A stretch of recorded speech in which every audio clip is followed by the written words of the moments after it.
Hello, this is Dr. Lee Hildebrand and my Thrive with Dr. Lee Hildebrand YouTube channel. Today I'm going to be talking about something that is pertinent to all of us, and that is the power of positive self-talk. Now, self-talk is basically how we think inside of our minds. We might be saying it out loud, some of our thoughts in regard to ourselves. For instance, when we're driving in our car, or some other kind of situation, or it can be an internalized dialogue in regard to how we're talking about ourselves. But either way, self-talk can either be positive and have a positive tone, or oftentimes it can be very negative. And that is a challenge that many of us have. In fact, many of us, if I asked who's your biggest critic, would probably say oneself. In at least that part of our mind that starts to do those kinds of critiques. This reminds me, many years ago, I played pickup basketball for years, and I used to play with this group of guys, and there was a guy in the group that often, if he missed a basket, would just start yelling out loud and swearing at himself, and just, "You are such a blah, blah, blah, blah, blah, blah, bleep."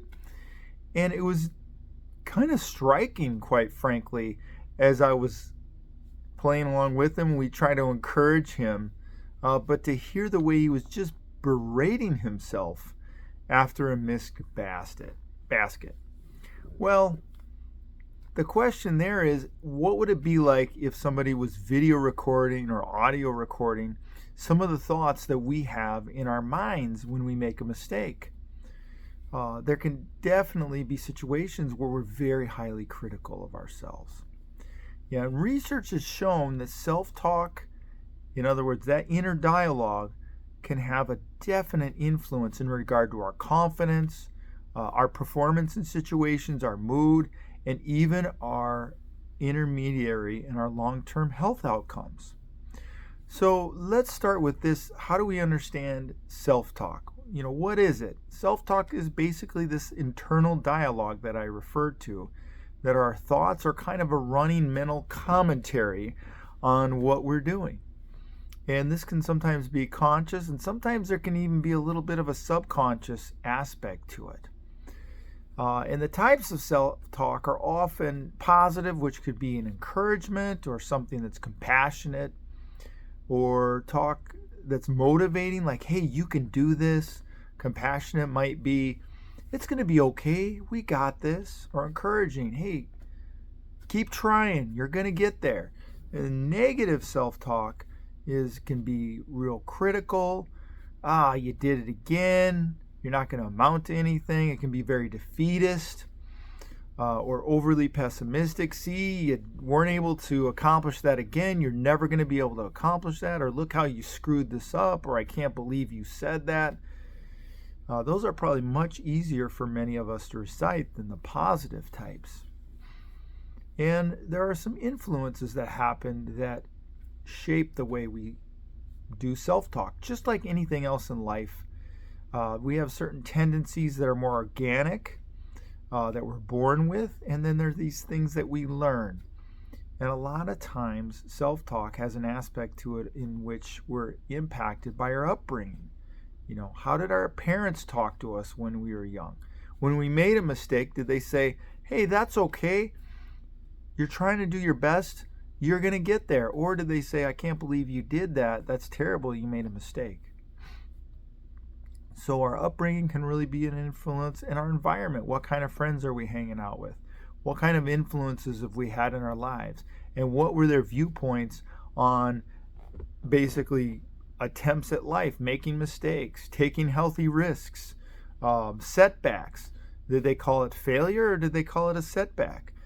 So these past experiences too can really have an impact. Was there an area of life where we really put our heart into something and we had a setback that occurred?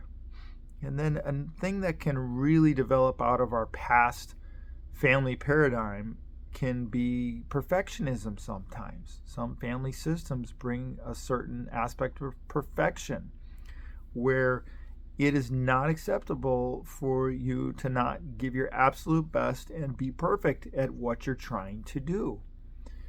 This can be very pervasive in certain cultures sometimes. So let's talk about, as we look at self-talk, before we get into some strategies, the science behind it.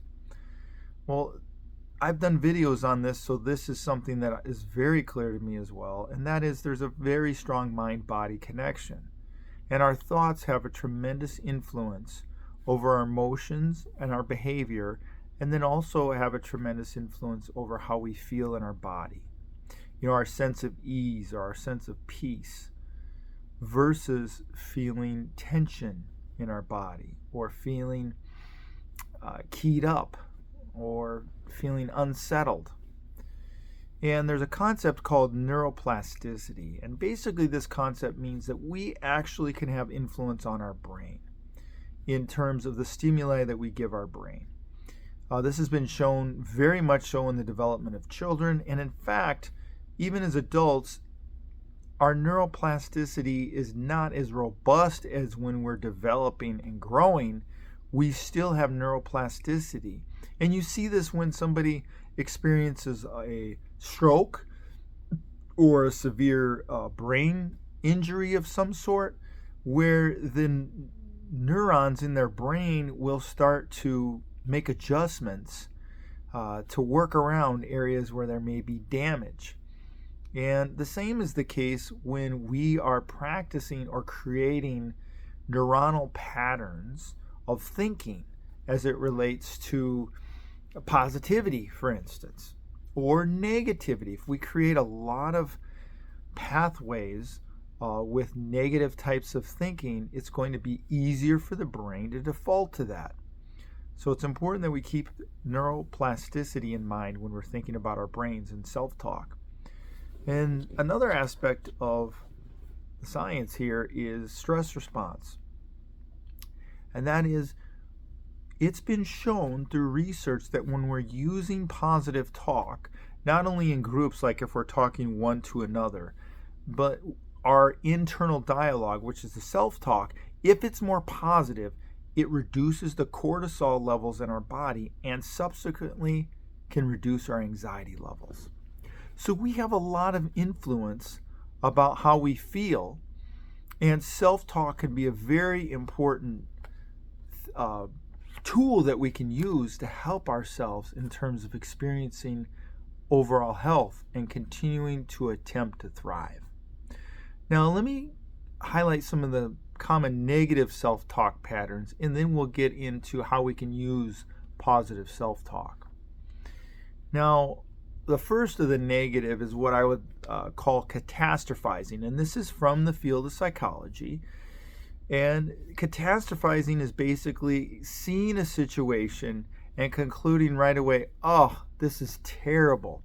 This is a disaster.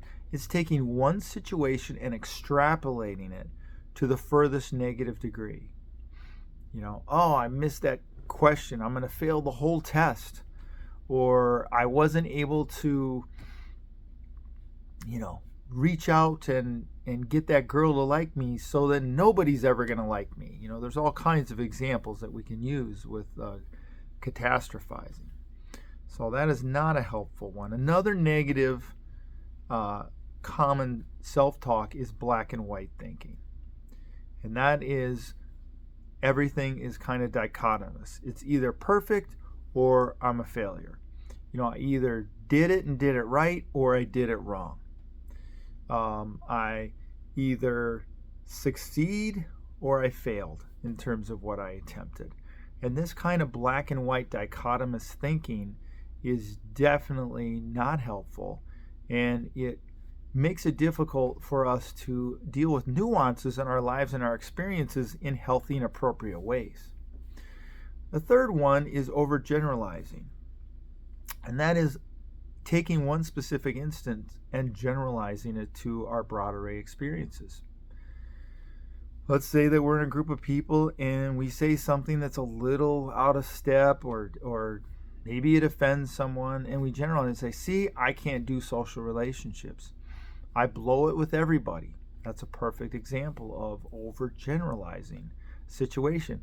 All of us sometimes say something that we regret, or we're like, yeah, I would have scripted that differently, or I would have said that differently. That's a very common experience for people. So overgeneralizing does not help when we're trying to deal with a situation where it might not have been our ideal, and we're trying to move our brains in a positive direction to continue to aspire toward the ideal that we want. Another one is personalizing, and that is to just make everything our fault. If somebody's mad at us, oh, it must be our fault. If somebody is disappointed in something that we've done, oh, it must be our fault. If you're in a group of people and something happens, well, it must be my fault. And this extreme internalized locus of control to the extreme can be very detrimental.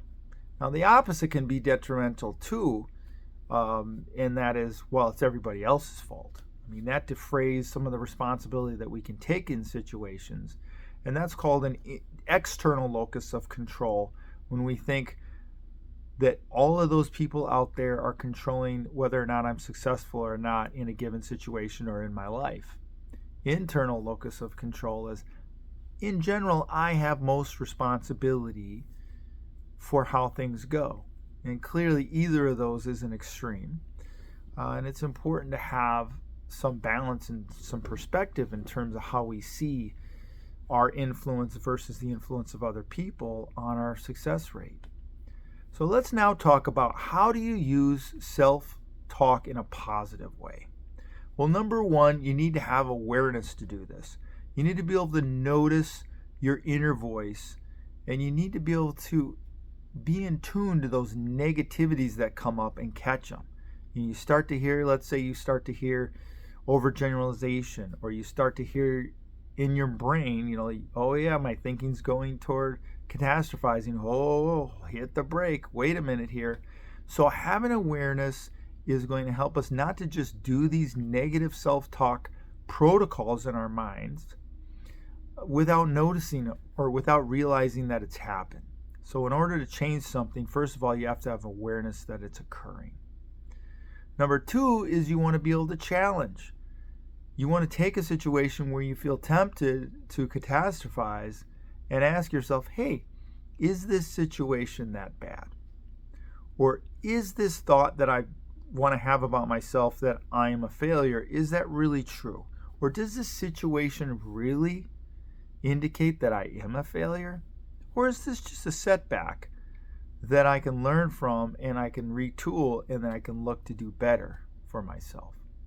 And then another question is, what's the evidence? What is the evidence that I'm a failure? What is the evidence that what I said was so terrible? So it really helps us to be a little bit of a Sherlock Holmes in the situation with ourselves, and to be more fair and critically minded. And the third step in how to use positive self-talk is to replace. And that is to reframe a situation and be more realistic. Well, I didn't make the shot that time, but I've been practicing really hard, and I think I have a good chance of making it very soon here in the future. Athletes do this all the time. In basketball, somebody might have a terrible shooting game. I guess this is WNBA season right now, so we can take an example from that. Paige Beckers or Caitlin Clark or Alicia Boston, all WNBA players may miss a shot, and then all of a sudden maybe they miss 4 or 5 or 7, but they know they've been practicing. They know more so than not, if they continue to shoot good shots, they're going to start going in. So that's an example of how we can reframe and say, you know what, it's okay, I'm going to get there. Another thing that we can do is to practice positive self-talk. And we can do this through daily repetition. We can do this through certain affirmations that we read or that we have awareness of. We can do this through journaling. We can do this through faith practices in terms of prayers and readings, things that can continue to remind us of the positives and reinforce that in our minds. We can memorize. That can help that as well. And step 5 is we can anchor the positive self-talk with action. So in other words, we can start to see situations, baby steps where we're heading in the right direction and reinforce that. And we can pair positive self-talk with these steps forward. That can really help to solidify this pattern of thinking and make it more the modus operandi in how we approach situations versus the negative. So some practical quick tools that can help are, one is you could do the best friend test. You could ask, hey, would I say this to someone I love if they missed a goal or if a situation didn't quite work out? Would I say, well, you're screwed, you're a failure? No. Another thing you can do is give yourself sticky note reminders. You put them on your mirror in your bathroom. You can put them on your car, your car mirror. You can put them in your notebook. Things that remind you of positivity. For instance, I have in my Google Calendar, every day it comes up every single day, and it says these 3 phrases that I try to focus on. Stay in the moment, trust God, and take the action steps. It's just an example. And so that helps me to really focus on, okay, let me be present, let me be trusting, and then, hey, if there's something that I can do that can influence the situation, let me take that step one little bit at a time. Some people use affirmation alarms on their phones of certain types. You can encourage other people and have them encourage you.